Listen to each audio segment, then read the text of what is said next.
Kemudian At-Talaq ayat 5, wa may yattaqillah yukaffir anhu sayyi'atihi wa yu'dhim lahu ajra.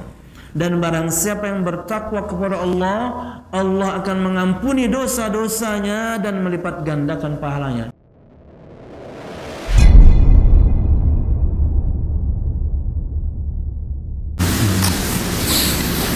Assalamualaikum warahmatullahi wabarakatuh. Innal hamdalillah nahmaduhu wa nasta'inuhu wa nastaghfiruh wa na'udzu billahi min shururi anfusina wa min sayyiati a'malina. May yahdihillahu fala mudilla lahu wa may yudlil fala hadiya lahu. Ashhadu an la ilaha illallah wahdahu la syarika lahu wa ashhadu anna Muhammadan abduhu wa rasuluh. Qala Allah ta'ala fil Qur'anil Karim, a'udzu billahi minasy syaithanir rajim. Ya ayyuhalladzina amanu taqullaha haqqa tuqatih wa la tamutunna illa wa antum muslimun. Ya ayyuhan nasu ittaqu rabbakum alladhi khalaqakum min nafsin wahidah wa khalaqa minha zawjaha wa batha minhuma rijalan katsiran wa nisaa'a wattaqullaha alladhi tasaaluna bihi wal arham innallaha kana 'alaykum raqiba. Ya ayyuhalladzina amanu ittaqullaha wa qulu qawlan sadida yuslih lakum a'malakum wa yaghfir lakum dhunubakum wa may yuti'illaha wa rasulahu faqad faza fawzan 'azima. Fa inna asdaqal hadithi kitabullah wa khairal hadi hadi Muhammadin sallallahu alaihi wasallam wa syarrul umuri muhdatsatuha fa inna kulla muhdatsatin bid'ah wa kulla bid'atin dhalalah wa kulla dhalalatin finnar, amma ba'd. Hadirin dan hadirat Bapak Ibu jamaah sekalian rahimakumullah. Alhamdulillah, segala puji dan syukur marilah kita haturkan kepada Allah Subhanahu wa taala. Kemudian salawat serta salam semoga selalu tercurahkan kepada junjungan besar Nabi kita Muhammad sallallahu alaihi wasallam, juga beserta para sahabatnya, keluarganya, dan segenap kaum muslimin yang selalu istiqamah berpegang teguh dengan Islam sampai hari kiamat kelak. Hadirin dan hadirat Bapak Ibu jamaah sekalian rahimakumullah, melanjutkan pembahasan kita pada tafsir Al-Muyassar dan masih pada tafsir Juz' Amma. Dan pada kesempatan pagi hari ini kita masuk ke surah yang baru, yaitu surah Al-Buruj. Allah Subhanahu wa taala berfirman, a'udzu billahi minasy syaithanir rajim. Was-sama'i dzatil buruj wal yawmil maw'ud wa syahidin wa mashhud qutila ashabul ukhdud an-nari dzatil waqud idhum 'alaiha qu'ud wa hum 'ala ma yaf'aluna bil mu'minina syuhud wa ma naqamu minhum illa an yu'minu billahil azizil hamid alladhi lahu mulkus samawati wal ard wallahu 'ala kulli syai'in syahid. Yang artinya adalah was-sama'i dzatil buruj, demi langit yang mempunyai gugusan bintang, wal yaumil maw'ud, dan demi hari yang dijanjikan, wa syahidi wa mashhud, demi yang menyaksikan dan yang disaksikan. Qutila ashabul ukhdud, binasalah orang-orang yang membuat parit, yaitu para pembesar Najran dari Yaman. An-nari dzatil waqud, yang berapi yang mempunyai kayu bakar. Idhum 'alaiha qu'ud, ketika mereka duduk di sekitarnya. Wa hum 'ala ma yaf'aluna bil mu'minina syuhud, sedang mereka menyaksikan apa yang mereka perbuat terhadap orang-orang mukmin. Wa ma naqamu minhum illa ayyuminu billahil azizil hamid, dan mereka menyiksa orang-orang mukmin itu hanya karena orang-orang mukmin itu beriman kepada Allah Subhanahu wa taala yang Maha Perkasa, Maha Terpuji. Alladzi lahu mulkus samawati wal ard wallahu ala kulli syai'in syahid, yang memiliki kerajaan langit dan bumi, dan Allah Subhanahu wa taala Maha menyaksikan segala sesuatu. Jamaah sekalian rahimakumullah, disebutkan dalam tafsirnya, tafsir singkat tentunya Al-Muyassar, kata beliau hafizahumullah subhanahu wa ta'ala, aqsama Allah ta'ala bis sama'i dhatil manazil allati tamurru biha asy-syamsu wal qamar wa bi yaumil qiyamati alladhi wa'ada Allahu al-khalqa ay yajma'ahum fihi wa syahidun yashhad wa mashhudun yushhadu alayh. Wa yuqsimu Allah subhanahu wa ta'ala bima sya'a min makhluqatih, amma al-makhluq fala yajuzu lahu an yuqsima bighairi Allah, fa innal qasama bighairi Allah syirkun. Allah subhanahu wa ta'ala bersumpah dengan langit dan gugusan bintang, karena matahari dan juga bulan ia bagian dari bintang sebenarnya. Planet-planet yang lain juga disebutkan bagian dari bintang gemintang. Allah Subhanahu wa taala bersumpah dengan langit yang memiliki gugusan bintang, di mana semua mereka memiliki yakni porosnya masing-masing. Untuk sekarang tentunya mereka di bawah kehendak Allah Subhanahu wa taala, tidak berbenturan satu sama lain, tidak seperti nanti ketika di hari kiamat, juga berdasarkan perintah Allah Subhanahu wa taala mereka berguguran, berjatuhan, saling bertabrakan satu sama lain. Wa bi yaumil qiyamati alladzi wa'ada Allahu al-khalqa ay yajma'ahum fi, dan Allah Subhanahu wa taala juga bersumpah dengan hari yang dijanjikan, yaitu hari kiamat, di mana Allah Subhanahu wa taala akan mengumpulkan mereka semuanya, semua kita. Kita tahu bahwasanya di surah sebelumnya, di antara tahapan hidup yang harus kita jalani, bukan cuma kemudian kehidupan dunia dan ketika kita meninggal kemudian berakhir. Semua kita akan dibangkitkan kembali dan akan mempertanggungjawabkan semua yang pernah kita lakukan. Bagi yang beramal saleh, tentu surga menanti mereka, dan bagi yang melakukan sebaliknya juga akan mendapatkan sebaliknya. Allah Subhanahu wa taala berfirman, wasari'u ila maghfiratin min rabbikum wa jannatin 'arduha as-samawati wal ard u'iddat lil muttaqin. Dalam surah Ali Imran ayat 133 Allah Subhanahu wa taala berfirman, dan bersegeralah kalian kepada pengampunan dari Tuhan kalian Allah Subhanahu wa taala, dan juga surga yang luas hamparannya seluas langit dan bumi. U'iddat lil muttaqin, disiapkan untuk orang-orang yang bertakwa. Orang-orang yang menjadikan antara dirinya dan azab Allah Subhanahu wa taala dinding atau tembok pemisah, dengan menjalankan perintah-perintahnya dan meninggalkan larangan-larangannya. Itulah takwa. Artinya di akhirat disiapkan untuk orang-orang yang bertakwa surga. Dan di saat yang sama ini adalah dalil bahwasanya surga sudah ada.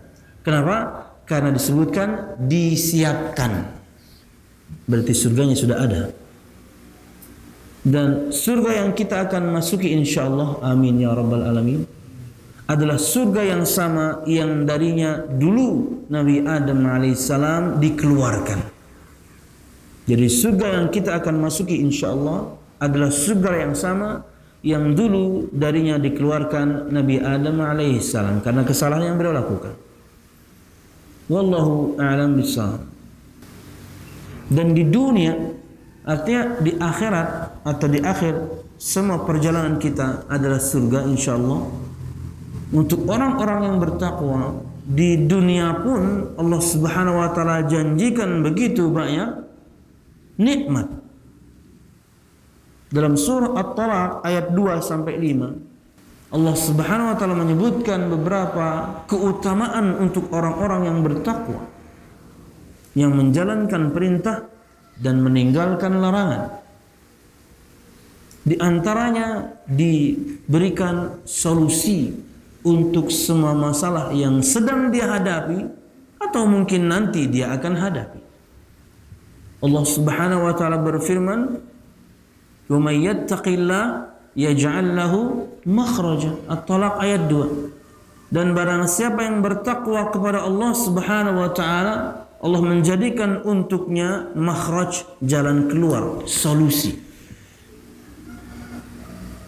Kalau mengikuti kaidah bahasa Arab dengan kata kerja yang Allah gunakan pada firman-Nya ini, kata kerja mudhari' itu berarti present dan kemudian future, yang sedang terjadi dan akan terjadi.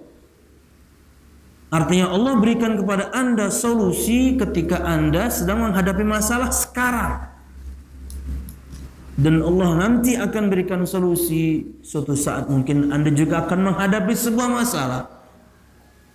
Jawabannya ada dalam ketakwaan kita kepada Allah Subhanahu wa taala.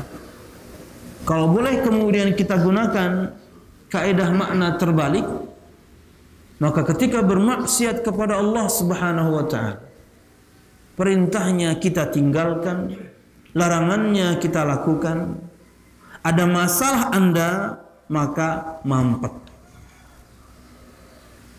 Tidak diberikan jalan keluar. Kalau boleh kemudian menggunakan makna terbalik dalam ayat ini. Ketika bertakwa diberikan solusi, ketika bermaksiat maka mampet. Bingung. Hingga kemudian biasanya mengambil jalan-jalan yang pintas, jalan-jalan keharaman, dan itu kemaksiatan kepada Allah Subhanahu wa taala. Wa yarzuqhu min haitsu la yahtasib. At-Talaq ayat 3. Dan memberikan dia rizki dari jalan yang tidak dia duga-duga.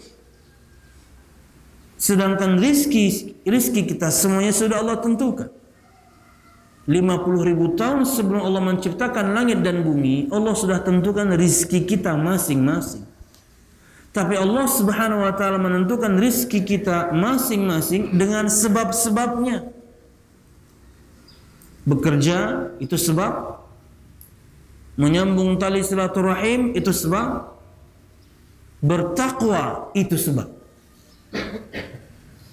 Karena sebab takwa Andalah kemudian rizki Anda lancar. Kemudian jika kita gunakan mafhum mukhalafah juga, pemahaman terbalik pada ayat ini, ketika seorang bertakwa kepada Allah Subhanahu wa taala rizkinya lancar, maka ketika bermaksiat tidak selancar itu. Ustadz, bagaimana ada orang maksiat jalan tapi rizkinya lancar? Istidraj. Tipuan nikmat dari Allah Subhanahu wa taala supaya Anda makin lupa. Kewajiban ditinggalkan, kemaksiatan dilakukan. Tapi kehidupan dunia nyaman luar biasa. Orang-orang seperti ini akan makin lupa akan nikmat Allah Subhanahu wa taala. Orang-orang yang beriman saja yang akan sadar bahwasanya kemaksiatannya menghambat rizkinya. Apalagi misalnya orang-orang yang kemudian sudah mati hatinya, mana mungkin dia sadar bahwasanya kemaksiatannya membuat rizkinya mampet? Tidak, malah makin lancar. Kenapa? Tipuan nikmat dari Allah Subhanahu wa taala yang bernama al-istidraj. Allah kasih lagi, Allah kasih lagi, bahkan Allah kasih banyak supaya makin kufur. Kemudian wa may yattaqillaha yaj'al lahu min amrihi yusra, dan barang siapa yang bertakwa kepada Allah Subhanahu wa taala, Allah menjadikan segala urusannya mudah. Tadi ketika menghadapi masalah diberikan solusi. Sekarang ingin ngurus segala sesuatunya dimudahkan karena Anda bertakwa. Dan ketakwaan yang paling mudah yang bisa kita pahami sekarang, yang terlihat yang kita lakukan, salat ini. Syiar Islam yang sangat luar biasa, ya salat ini. 5 kali kita dipanggil dalam sehari. Laksanakan on time. Dia akan berikan kepada Anda solusi untuk masalah yang Anda sedang hadapi sekarang atau nanti. Dia akan memperlancar rizki Anda yang selama ini Anda kais. Dia akan memudahkan urusan Anda yang Anda akan hadapi. Ulun sering menyampaikan bit ini. Keluhan sebagian mahasiswa yang kemudian tidak diperbolehkan untuk salat ketika berbenturan dengan jam kuliah, khususnya salat asar. Ulun tanya, dosen yang ngelarang muslim enggak? Muslim, Ustaz. Nah ini makin aneh lagi. Anda tinggal di mana sebenarnya?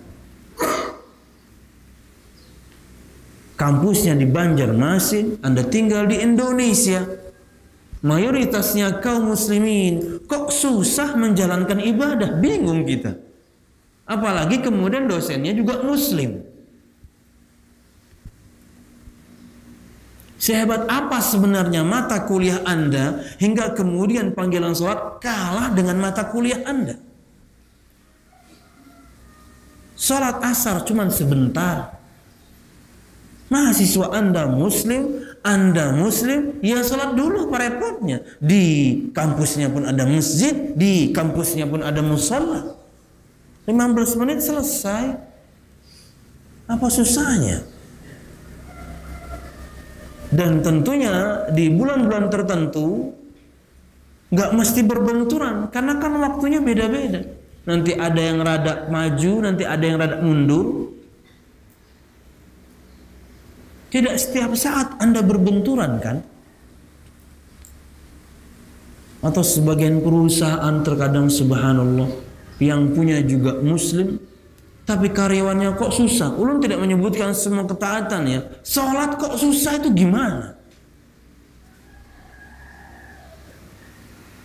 Yang Anda kais rizki Allah. Sekarang Allah sedang panggil, ya jawab.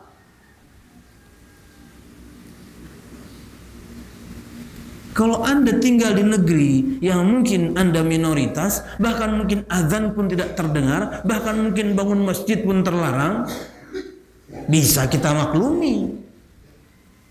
Anda tinggal di Indonesia, apalagi Anda tinggal di Banjarmasin, luar biasa. Di mana kesadaran beragamanya, ulun katakan, untuk misalnya Kalimantan Selatan dan Sumatera Barat, khususnya Banjarmasin, Banjarbaru, Martapura, dan mungkin Padang, setiap tahunnya orang yang pergi umroh itu paling banyak dari kota ini. Artinya harusnya berarti maknanya kesadaran beragamanya sangat tinggi. Mereka membelanjakan hartanya tepat, begawi umroh, begawi hajian, tepat. Bukti bahwasanya kita tinggal di tengah-tengah kaum muslimin semuanya. Kok nggak bisa sholat? Aneh. Bukan nggak bisa sih, tapi diundur-undur. Kayak Anda tahu umur Anda masih panjang aja. Karena masih ada waktu jua, tuntung mata kuliahnya masih sempat. Nah ini yang kita takutkan dengan perkara demikian, kita bagian dari orang-orang munafik. Malas ketika sholat, mengundur-mundur waktu sholat. Mungkin itu sholat kita yang terakhir. Mungkin itu panggilan yang terakhir yang bisa kita jawab. Dan ketika kita salat, habis salat, meninggal dunia. Jadi jangan diundur-undur. Jadi jangan nanti-nanti. Anda yang ngalah. Kasihan sebagian teman-teman mengeluh. Saya bilang bicarakan baik-baik. Betul memang kampusnya bukan kampus Islam. Artinya bukan universitas Islam misalnya. Umum. Tapi kan dosen-dosennya muslim. Antum kan rata-rata antum juga muslim. Ya kalau azan berkumandang, ya break dulu. Apa susahnya? Cuman 15 menit. Nggak sampai mungkin. Tapi kita katakan 15 menit lah. Buang air kecilnya, siap wudunya. Jamaah 1 rakaat itu bisa Anda lakukan 2-3 menit saja. Ya. Coba pian pakai timer sesekali di rumah, pian salat sunnah 2 rakaat, 5 menit. Kecuali pian salat sunnah 2 rakaatnya pian baca rakaat pertama juz An-Naba, yang kedua An-Naziat, lama. Ini enggak yang standar aja, yang pendek. Doa iftitah, Al-Fatihah, Al-Kafirun. Kemudian rukuknya ambil yang pendek, sujudnya ambil yang pendek, duduk di antara dua sujudnya cuma robik firli, berangkat. Rakaat kedua Al-Fatihah, Al-Ikhlas, ambil yang pendek, salam. 5 menit. Kali 2, 10. Persiapannya 5. Makanya 15 menit doang. Nang lawas tuh pandirannya, lawan nyucuk pentolnya, itu lawas. Ya Allah. Padahal ya, kalau Anda pimpinan perusahaan atau Anda punya wewenang di kampus tertentu, ini di antara jejak yang bisa Anda lakukan. Jejak kebaikan yang bisa Anda lakukan. Bahwasanya di masa kepemimpinan Anda mempermudah kaum muslimin untuk menjalankan ibadah mereka. Bukan mempersulit.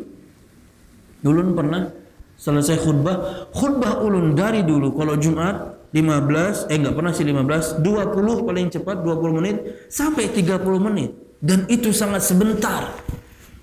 Untuk ulun pribadi sangat sebentar, tapi itulah sunnahnya. Khutbah itu pendek saja. Tapi ulun rasa bagi ulun setengah jam cukup pendek. Tidak bisa menyampaikan banyak hal setengah jam itu. Tapi momennya sangat berharga. Orang ada yang salatnya itu bolong-bolong, tapi kalau Jumatan dia. Di hari-hari biasa bolong-bolong, tapi kalau Jumatan ke masjid dia. Momen yang sangat luar biasa Jumatan itu. Maka ulun dan mungkin juga semua para dai, para khatib Jumat, mereka memaksimalkan materi. Imbah Tuntung ada nomor nelpon. Ustadz tadi khutbahnya kelawasan. Kelawasan. Cuma setengah jam loh Pak itu Pak. Iya Ustadz, tapi kelamaan. Kami harus masuk kerja. Kantor Bapak harusnya lunak sama saya. Bukan saya lunak sama Bapak. Gedek saya. Marah saya di telepon. Anda dong harusnya yang mengalah. Kasih tahu pimpinan Anda. Harus dia yang mengalah dengan kami para khatib Jumat. Kadang-kadang ditulis kemudian di mimbar khutbah 15 menit saja. Apaan? Kenapa? Karena kepentingan semua Anda harus masuk jam 1. Kenapa bukan Anda yang ngalah sebentar? Enggak ada juga kemudian khutbah sejam setengah. Enggak ada. 30 menit itu sudah cukup lama. Kok kayaknya panas sekali pantatnya, bingung saya. Tapi terima kasih Pak masukannya. Cuman kalau boleh saya juga membela diri, saya hanya 30 menit karena semua ceramah saya rekam. Sejak azan selesai, saya rekam. Saya tahu berapa menit saya berbicara. Anda bisa main Instagram berjam-jam begini. 30 menit kok lama. Saya nggak tahu siapa orangnya, tapi yang jelas beritahu, atau mungkin Anda yang punya perusahaan, kasih tahu pimpinan Bapak, Muslimkah dia, kafirkah dia. Berikan waktu yang lapang untuk kaum muslimin. Memang di bulan-bulan tertentu kayak sekarang, zuhurnya rada molor kan, 12.35. Tapi kok di bulan-bulan tertentu nanti ada 12:05, 12:10, nah enak tuh. Tapi tetap 30 menit maksimal, enak kan? Bikin materi kemudian harus dipangkas. Ngomong apa kita kalau begitu cuma 15 menit? Kan kalau perhatikan pembukaan ulun, setiap pembukaan ulun itu 3-5 menit pembukaan doang. Karena itu khutbatul hajah. Kami atau saya atau semua para dai hanya ingin mencari pahala dari Allah karena mengikuti khutbatul hajah Nabi Muhammad. Ketika membuka ceramah mesti seperti itu, 3 ayat itu disampaikan. Kalau cuma alhamdulillah wassalatu wassalamu ala rasulillah, wah, enggak sampai 10 detik. Tapi kalau Allah berfirman 2-3 menitan lah paling cepat. Subhanallah, bingung kita. Kayak tinggal di luar negeri. Wallahu a'lam bishawab. Kemudian At-Talaq ayat 5, "Wa may yattaqillah yukaffir anhu sayyi'atihi wa yu'dhim lahu ajra." Dan barang siapa yang bertakwa kepada Allah, Allah akan mengampuni dosa-dosanya dan melipat gandakan pahalanya. Di dunia, keutamaan demi keutamaan untuk orang yang bertakwa. Dan di akhirat disiapkan untuk mereka surga Allah Subhanahu wa taala. Kita semuanya insyaallah amin ya rabbal alamin.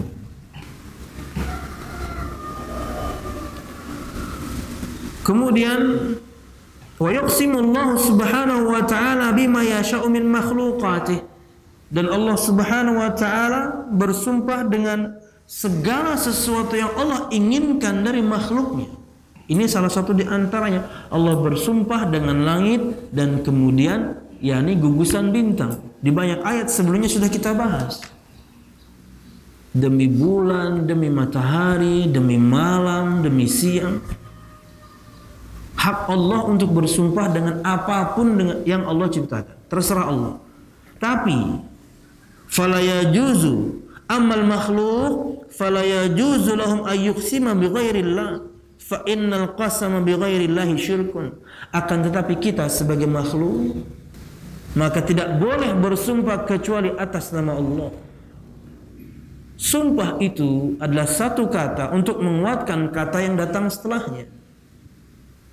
Artinya terkadang kita butuh untuk bersumpah untuk memantapkan apa yang kita ingin sampaikan. Maka ketika Anda memang harus bersumpah, janganlah Anda bersumpah kecuali atas nama Allah, demi Allah atau wallahi. Jangan sampai demi orang tuaku, demi nama baik orang tuaku, demi Rasulullah saja salah. Anda bersumpah demi Rasulullah salah, syirik. Demi Allah, bahasa Arabnya wallahi, itu yang benar. Demi anak-anak kita, salah semua, nggak boleh.